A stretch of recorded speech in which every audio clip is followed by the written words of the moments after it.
السلام علیکم ورحمۃ اللہ وبرکاتہ۔ اللہ پاک کی رحمت سلامتی ہمارے پیارے آقا نبی کریم صلی اللہ علیہ وسلم پہ اور ان کے اہل بیت پہ، ان کے صحابہ پہ اور جتنے بھی نیک مخلوقات ہیں ان پہ، سب پہ بے انتہا بے حساب اللہ تعالیٰ نازل فرمائے۔ ایک فیملی کا ذکر بتانا تھا۔ امریکہ سے فون کی ایک عورت نے اور بولا ہم دونوں میاں بیوی 50+ ہیں، اور مسئلہ یہ ہو گیا کہ کچھ عرصے سے ہم دونوں بیمار رہنے لگے ہیں، کوئی نہ کوئی بیماری ہو جاتی ہے، کوئی نہ کوئی تکلیف ہو جاتی ہے، تو آپ کا کسی نے نمبر دیا ہے، تو میں نے بولا ٹھیک ہے چیک کرتے ہیں۔ چیک کیا تو چیک کرنے کے بعد میں نے انہیں بولا کہ آپ جو ہے کسی سے دم کرواتی ہیں اور کوئی آپ کو وظائف بتاتا ہے، تو آپ کی بات چیت ہوتی رہتی ہے کسی سے، عامل ہے کوئی یا کیا ہے؟ اس نے بولا کہ ہاں میری والدہ ہیں، پاکستان میں ہیں، اور وہ جو ہے مجھے فون پہ دم بھی کرتی ہیں اور وظائف وغیرہ بھی بتاتی رہتی ہیں کہ یہ بھی پڑھو، یہ پڑھنا چاہیے، یہ پڑھنا چاہیے، اس کے یہ فضائل ہیں، اس کے یہ فضائل ہیں۔ تو میں نے بولا خدا کی بندی یہ بند کرواؤ۔ پھر میں نے ایک عالمہ ہے جس کا ہمارے ساتھ تعلق ہے، اس کے ساتھ بھی مسئلے تھے تو اس کے مسئلے حل ہوئے۔ اب وہ روحانیت میں بھی آ گئیں۔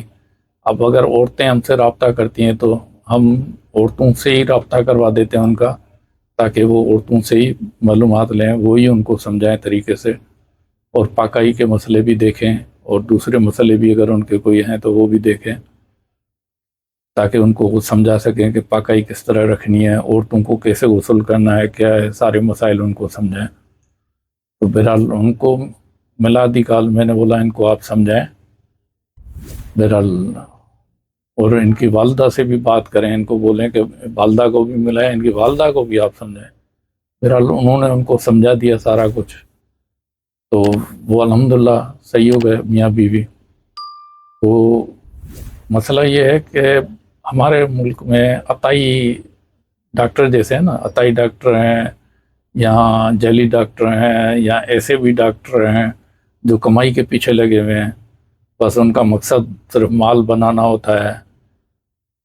کچھ ہوتے ہیں لوگ، کچھ جو بہتر ہوتے ہیں، اچھے لوگ ہوتے ہیں جن کا مقصد صرف مال کمانا نہیں ہوتا، پیسہ وہ بھی کما رہے ہوتے ہیں لیکن وہ جائز طریقے سے، لوگوں کو تنگ نہیں کرتے، بلا وجہ کی رپورٹیں نہیں کرواتے، بلا وجہ کی دوائیاں نہیں دیتے۔ تو ایسے بھی لوگ ہیں، اچھے لوگ بھی ہیں۔ تو زیادہ ہمارے معاشرے میں جو ہے نا وہ 2 نمبریاں زیادہ ہیں، تو ایسے ہی عاملوں میں بھی 2 نمبر زیادہ ہیں۔ لوگوں کو ٹوپیاں کرانے والے، دوسرے عطائی عامل، تو ہر کسی کو بتانا یہ پڑھ لو، یہ پڑھ لو، وہ کر لو، ایسے کر لو، فلاں بابا یہ ہے، فلاں یوں ہے، فلاں کے پاس چلو تو یوں ہو جائے گا۔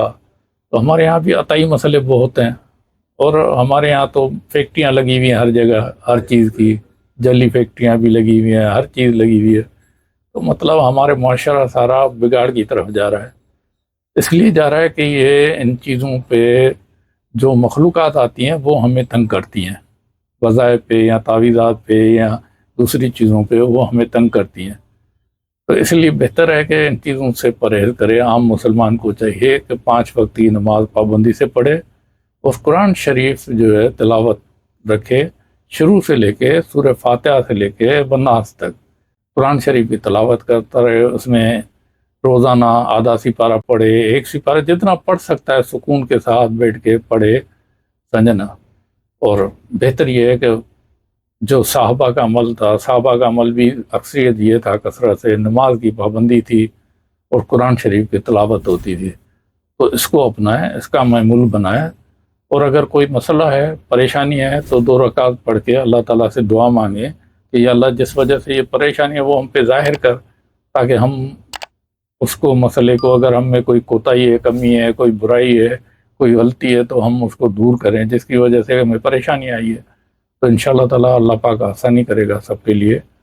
اللہ پاک سب کے لیے بھلائی کے معاملات کرے، دروازے کھولے ہدایت کے، راحت کے۔ آمین ثم آمین۔